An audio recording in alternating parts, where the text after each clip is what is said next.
জান্নাতীরা যখন জান্নাতে যাবে ফেরেশতারা ডেকে বলবে ইয়া আহলাল জান্নাতি ইন্না লাকুম আন তাসিহু ফালা তাসকামু আবাদা। জান্নাতীরা চিরকাল সুস্থ থাকবা, অসুস্থ হবা না। জান্নাতের কমন একটা ফিচার হচ্ছে জান্নাতে there will be no sickness in paradise. জান্নাতে কোনো অসুস্থতা থাকবে না, চিরসুস্থ।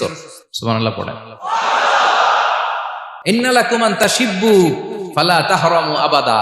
তোমরা শাবাব থাকবা, বুড়া হবা না। জান্নাত হবে অ্যান্টি এইজিং। জান্নাতে বয়স বাড়বে না কারো, চিরযৌবনা, চিরযুবক। বিষ্ণু ইসলাম বলেন জান্নাতে যারা যাবে শুভ্র দাড়িবিহীন প্রত্যেকে হবে 33 বছর বয়সের। ওয়া ইন্না লাকুম আন তাহইয়াউ ফালা তামুতু আবাদা। চিরকাল বেঁচে থাকবা, মরবা না। এবং সেদিন জান্নাতে মৃত্যু দেয়া হবে, মৃত্যু দেয়া হবে। ইউতাল মাউতু বিকাবশিন আমলাহ।